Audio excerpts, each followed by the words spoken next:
Welcome back to the Charles in Charge Cowboys Sports Report. It is Tuesday, the 21st of May, about almost 11 p.m. Central Time, my time. Try to do a live show. When you have a small channel, it's kind of hit or miss. Tonight was a miss, so I'm just doing a regular video. Now, before I jump into what I'm going to jump into, guys, if this is your first time watching this content, that red subscribe button in front of you, it is free. Remind you, it's free, costs you nothing. You hit the red subscribe button. In the future, next couple of weeks, if you don't like my content, you can unsubscribe. That's free also, guys. I'm at 396. My first goal is to get to 500, then to 1,000.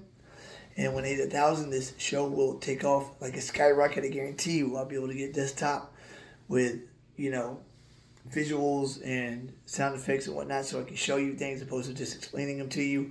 Sound equipment, studio equipment, sound bites, and a call-in line for live shows whenever there's a big crowd that's in Essential. Only Law Nation seems to be the one to do that. I will have a live, call-in line for live shows and a nice microphone and a real legit setup. Right now it's just my cell phone and I, just like Law Nation started. My first game was Super Bowl 28 against Buffalo. Cincinnati blood blue and silver. No rhyme or reason. Been a student of the game my entire life, played the game my entire youth. Now, we are in OTAs. And I'm going to touch on us, a little on Philly, and what Washington and New York think they are doing. Before I do that, guys, please hit that red subscribe button. Help me get to 500 Cowboys Nation, then to 1,000. I cannot do it without y'all. It is free. It costs you nothing. Now, I don't have a bell like Mike Fisher does, but on the count of three, guys, indulge me in unison. On the count of three, let's hit that subscribe button at the same time, guys. 1, 2, 3. Ding! Subscribe if you did it. You're a real one, and I love you for it. And you will be glad you did, because this will be a show you will enjoy watching and look forward to watching. I guarantee you. That like button basically helps your video get viewed more. Pops up on feeds. Usually what pop up on if it has a lot of likes. On the count of three, guys, hit that thumbs up button, that like button. 1, 2, 3. Like if you did it. You're a real one, and I love you for it. Okay, so OTAs have started, right? The Lion was not there for the first week, but he should be there for the second week, which is kind of important because new defensive scheme, you at least want to be there 1 or 2 weeks. CeeDee Lamb is not going to be there. He will get signed. The Cowboys love to overpay their star players, top market dollar, when they can avoid doing that. A la 2018, Dak's third year, when we go 3-5, start 3-5, finish 10-6. Dak wins his first playoff game over Russell Wilson, and then loses by 8 at the Coliseum against Rams because their defense could not stop the run. 2 backs go over 100 yards, lose 22-30. A few weeks after that, Cowboys could have inked Prescott for 4 years, $100 million, $25 million a year. But no, they teeter and take their time.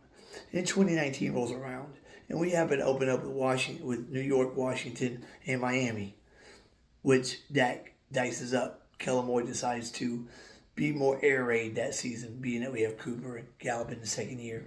So Dak Prescott's numbers look better than they really are.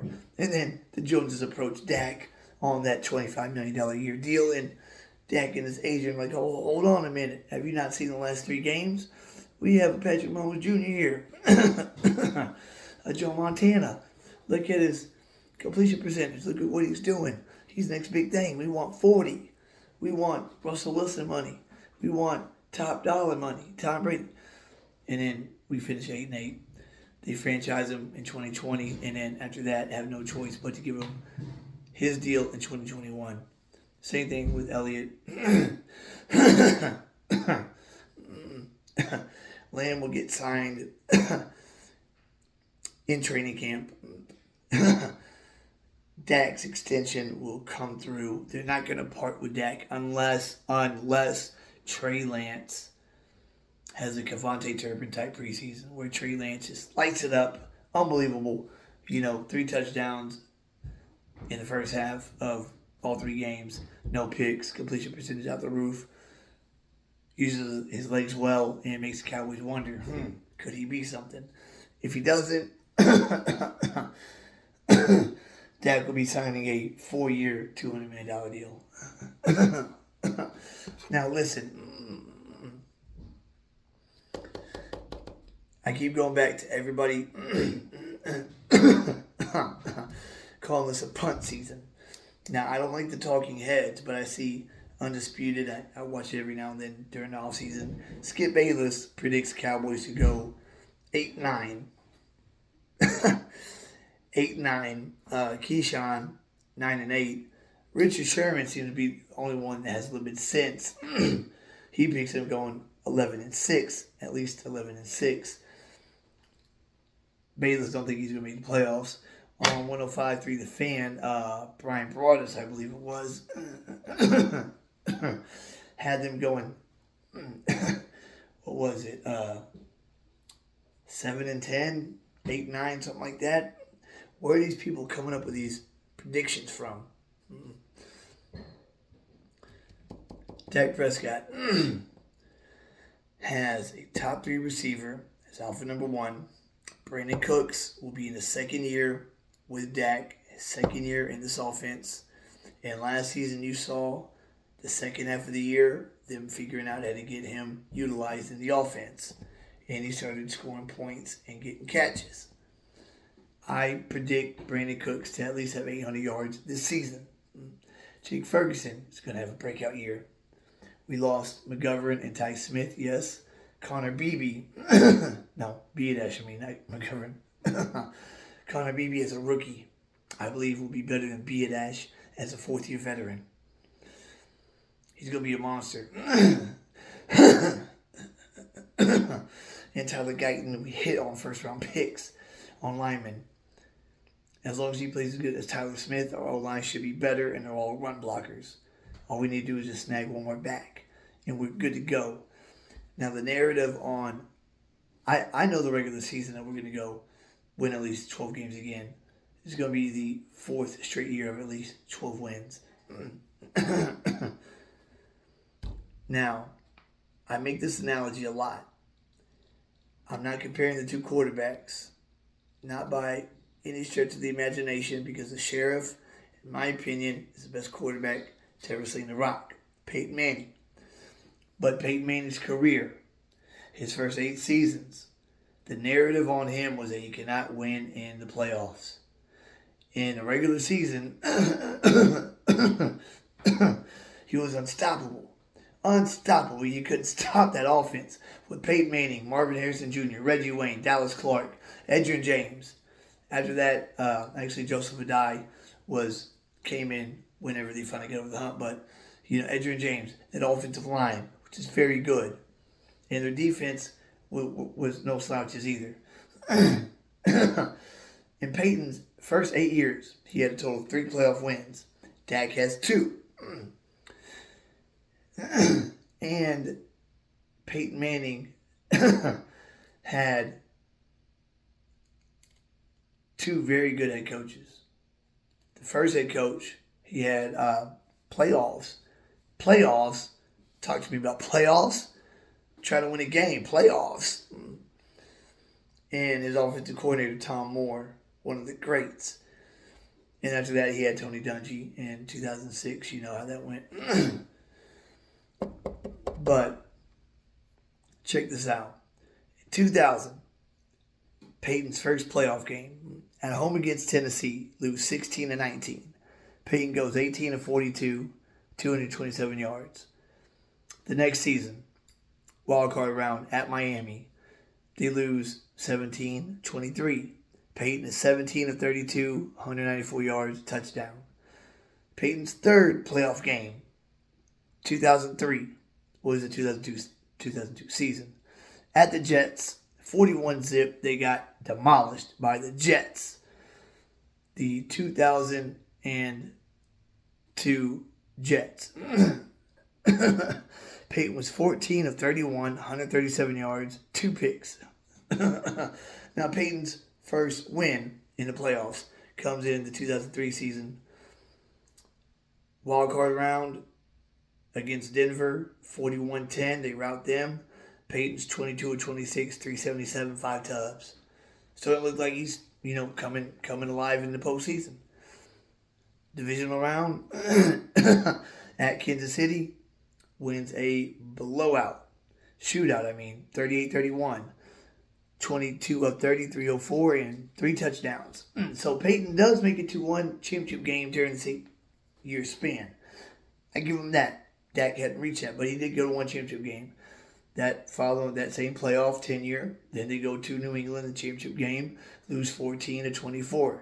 Peyton is 23 of 47, 237 yardage, a touchdown, 4 picks.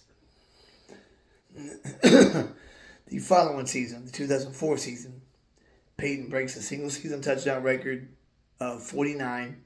I believe they broke the team record set by Minnesota in 98 of 560. I think they scored over 560. And it could be stopped. Wildcard round, Peyton gets his 3rd win in the postseason. Home against Denver, 49-24. He goes 27-33, 4 tubs, and interception. Then they go to New England in the 2nd round, which was basically his Patriots is our San Fran right now. Goes to New England in round 2. And the narrative of the game was, can he be stopped? Can anybody stop Peyton Manning in this offense? They go to New England, they lose 3-20. Peyton is 27-42, 238 yards and a pick. That was at the time, their best shot of getting to the Super Bowl. The following season, the 05 season, they go 15-1. The number 1 seed, they get the first round off. In the 2nd round, they host the 6th seed, Pittsburgh Steelers. Pittsburgh comes into their house, beats them 18-21. That game, Peyton was 22 of 38, 290 yards and a tub. Lose against Pittsburgh. After that game, the narrative was Peyton will never get it done in the postseason. He can't do it. He can't do it. 8 years, 3 playoff wins, all this offensive talent, all this talent around the man. But when it comes January, he can't get it done. Then the 2006 season comes around, his 9th year, where the team comes together in the postseason. During the regular season, Peyton handled business as usual, as Dak, his first 8 years, handled business as usual during the regular season. In 2021, high-scoring team in the league. 2022, number 4 ranked offense. Last season, one of the top offenses in the league. 2019, top offense. 2018, pretty good because we had Elliott. 2016. So Dak, during his regular season, has always had a good offense, except for the first half of 2018 and when he broke his leg in 2020. So in the 2006 playoff run, whole team comes together. Bob Sanders comes out of injury, their safety. First game is at home against Kansas City. Hard-fought victory, 23-8. Manning is not a, peach in this one. He's 30 of 38, 260 yards, a tub, and 3 picks. That defense holds Kansas City 8 points. They win that game. Then they go to Baltimore round 2. No touchdowns are scored in the entire game. Indy's defense holds Baltimore to 2 field goals. Peyton can only muster up 5. Vinatieri. So they win 15-6. Defensive battle. Then the AFC Championship game in Indy. And they face the nemesis, the Patriots, who have knocked them out of the playoffs the last 2 of 3 years and have owned them in the regular season. Owned them in 2000, beat them in 2003 regular season, beat them in the playoffs in 03, beat them in the playoffs in 04. Come to their stadium and take a 21-0 lead in the first half.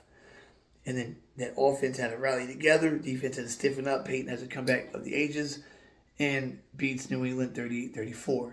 Then they go to the Super Bowl. They win 29-17. First play of the game, Hester returns a kick for the touchdown. So the rest of the game, they outscored Chicago 29-10. Peyton was 25 of 38, 247, a tub, and a pick in that game. He wasn't amazing, but he was good enough to get the job done. Defense and special teams all played a role in it. This is Dak's 9th year. Not saying Dak's going to win the Super Bowl this year, but he has as good a shot as any. Same as year 10 and year 11. This team is stacked. On the offense, you have 2 All-Pros on the offensive line. 2 All-Pros on the offensive line. 2 very promising rookies and a right tackle that, when healthy, can run block with the best of them. At quarterback, you have a second-team All-Pro. Running back room is questionable right now. They just need to get one more guy. At wide receiver, you have 2 All-Pros. Right now, an All-Pro in C.D. Lamb. Brandon Cooks has made All-Pro in his career. Jalen Tolbert's getting better in year 3. Kevontae Turpin is trying to take that wide receiver 3 spot. In year 2, Jalen Brooks is making strides. Jake Ferguson, a tight end star in the making, the new next Jason Kelsey, coming into his 3rd year. Could be a 1,000-yard receiving tight end. On defense, you have 2 All-Pros on the defensive line, Parsons and Tank Lawrence. Now they say Mozzie fits Zimmer's scheme better than Quinn's. If Zimmer can make Mozzie look as good as advertised as a first-round pick of last year, him teamed up with O.C. Digizua, Chauncey Golston, and if Linval Joseph wants to reunite with Zimmer, he has a body that can fill up that middle. That'll be a big plus. In the linebacking core, you got former All-Pro Eric Kendricks. You got youngsters. Damone Clark going into year 3. Had disappointing year 2, great rookie season. Who's not to say that year 3 puts it together and balls out? Agent Zero, DeMarvion Overshawn, coming off that torn ACL. Supposed to be something last year. We'll see what he's got. And our 3rd-round pick out of Notre Dame. Linebacking core looks pretty good. Cornerback, we have 2 All-Pros starting at corner. Now, rumor is that we're not going to re-sign Gilmore. But if we were to re-sign Gilmore, we'd have 3 All-Pros. But right now, 2 All-Pros starting at cornerback. Opposite each other. And Trayvon Diggs will be ready by the beginning of training camp. And if Diggs is ready by the beginning of training camp, by week 1, I'm pretty sure that he'll be trusting his knee and be the Diggs that we know. In a slot corner, we got veteran Jordan Lewis. And with our 5th-round pick, we took that cornerback out of Wake Forest, Kalen Carson, who on the depth chart really is cornerback number 4 right now. That kid looks like it was a big steal in the 5th round. Safeties, Malik Hooker, Hitman Wilson, free safety, strong safety. Solid tandem. Very solid. Behind him, you got Wanye Thomas, Marquise Bell. And then you got Israel Mukwamu, who could play free safety or slot corner. So this team is not lacking talent whatsoever. So the people saying that the Cowboys are going to go 7-9, 7-10, 8-9, miss the playoffs, maybe make the 7th seed is completely ridiculous. Because who are the powerhouses in the NFC right now? San Francisco, Detroit, and maybe Philadelphia. What we saw from Philly last season, that huge drop-off, they finished 11-6 after starting 10-1. 10-1, 11-6. That means you go 1-5 in your last 6 games. The Cowboys have never had a slide like that, especially towards the end of the season. So we don't know what Philly's going to be this season. We do not know. People can speculate all they want to, but we saw them fall flat on their face, blow the number 1 seed, and get the 5 seed. We've never seen the Cowboys do such a thing as go 1-5 in the last 6 games of the season when they are in the number 1 seed slot and slide all the way down to 5, losing to Arizona and the Giants during that slide right there. So, San Francisco, Detroit, maybe Philadelphia, and us for sure. Top 4 teams in the NFC. Dark horses, Seattle, the Rams, maybe Chicago, but they have a rookie quarterback. The Giants are going to be the Giants. I don't care if they got Brian Burns for the defensive line. They can have the best defensive line in NFL history. They have no offense. Now, that D-line is pretty good, but it's not the 07 or 2011 D-line. I can tell you that right now. It's not the Osimhen Yora, Michael Strahan, Justin Tuck, JPP, those boys ain't those boys. That '07 Giants defensive line was some real dogs that went after a 16-0, an 18-0 Patriot team and knocked them out and did it again 4 years later. And Washington, with a rookie quarterback, they're in complete rebuild mode. This team has very good shot at making a run this season, especially if we make a couple more key additions. Linval Joseph, one of them. Maybe if we could trade for a Miles Sanders, something like that. Something's going to happen before training camp. I guarantee you that. We're going to sign a defensive tackle. Calais Campbell will be my preferred guy. He's 38, but he still balls out. I mean, that man is a monster on the inside. And he should be ring chasing now. He's made enough money, he should be ring chasing. And if he does ring chase, we don't want him to sign with San Fran or Philly. Come to the Cowboys to solidify that interior of the defense. Because when the defense can stop the run, that makes everything so much easier. So, Cowboys Nation, do not be discouraged by this offseason. The 2022 offseason was worse.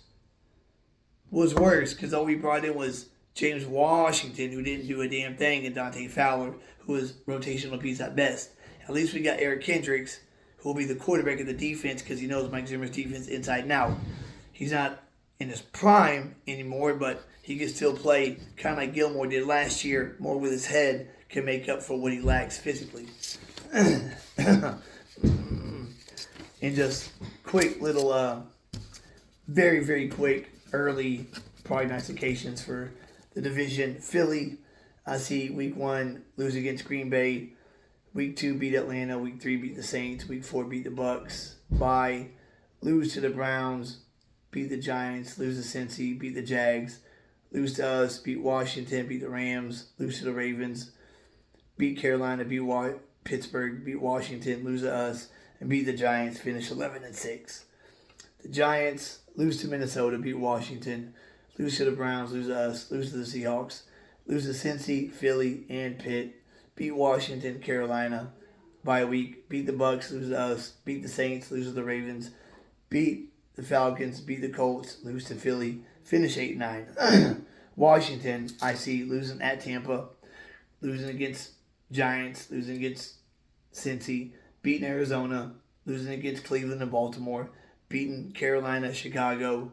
Losing against the Giants, Pittsburgh, Philly, and Dallas. Beating Tennessee. Have a bye week. Come out, beat New Orleans. Lose against Philly. Beat Atlanta. Lose against us. Finish 6-11.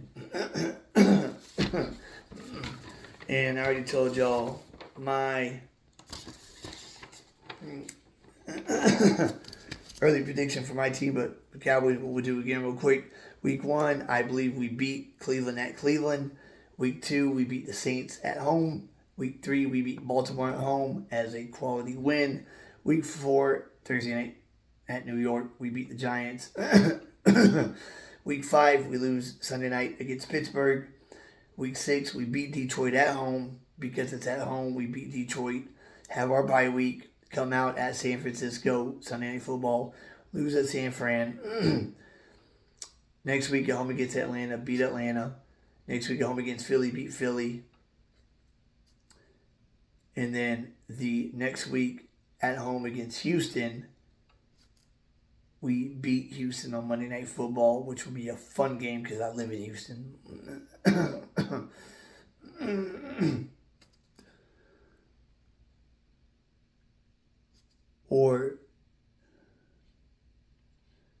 So that's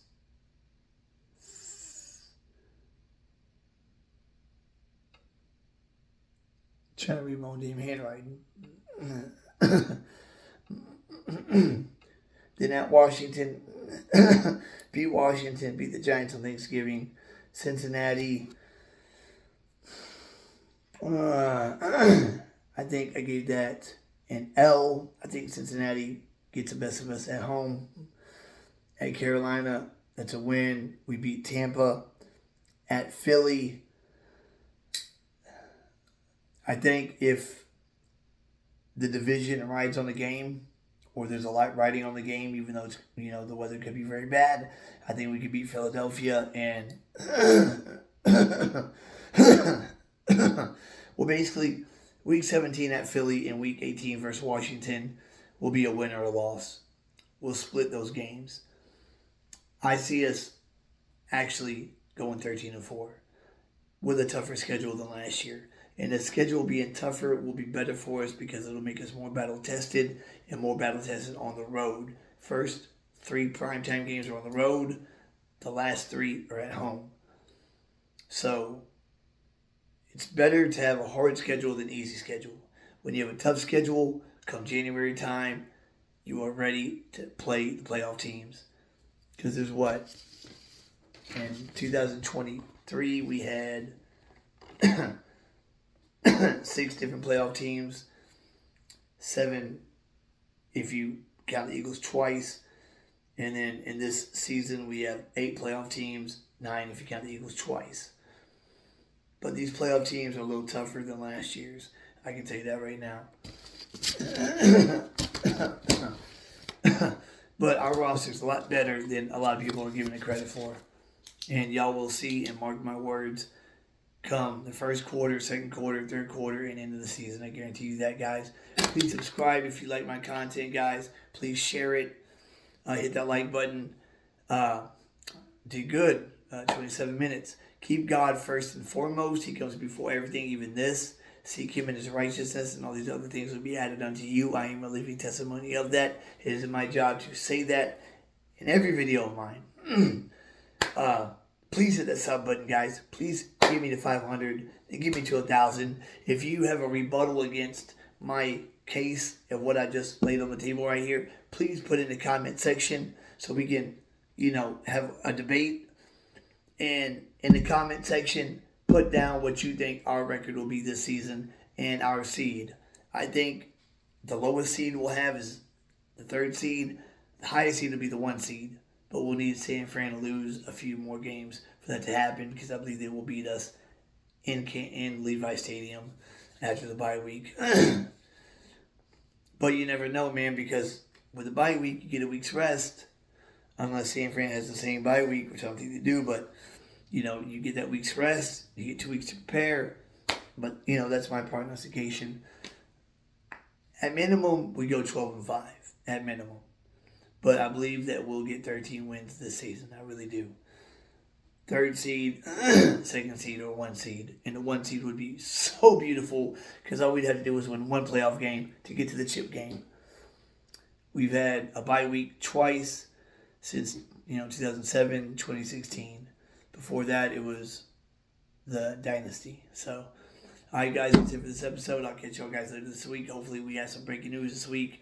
Some addition of some sort, or some trade. We shall see. Other than that, y'all have a good week, guys. Charles in Charge is out.